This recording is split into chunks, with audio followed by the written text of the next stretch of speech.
161वां दिन पाक कलाम में से पढ़ेंगे ज़बूर 71 उसकी 19वीं आयत से लेकर 24वीं आयत तक।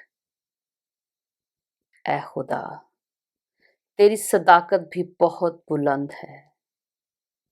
ऐ खुदा, तेरी मानद कौन है जिसने बड़े बड़े काम किए हैं। तू जिसने हमको बहुत और सख्त तकलीफें दिखाई हैं, फिर हमको जिंदा करेगा और जमीन के असफल से हमें फिर ऊपर ले आएगा।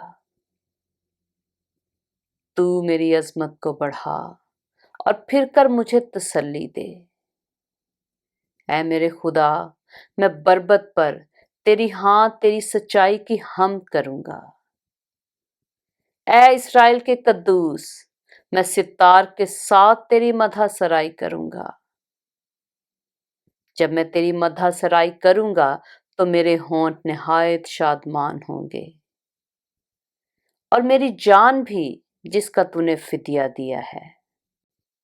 और मेरी जुबान दिन भर तेरी सदाकत का जिक्र करेगी, क्योंकि मेरा नुकसान चाहने वाले शर्मिंदा और पशेमान हुए हैं।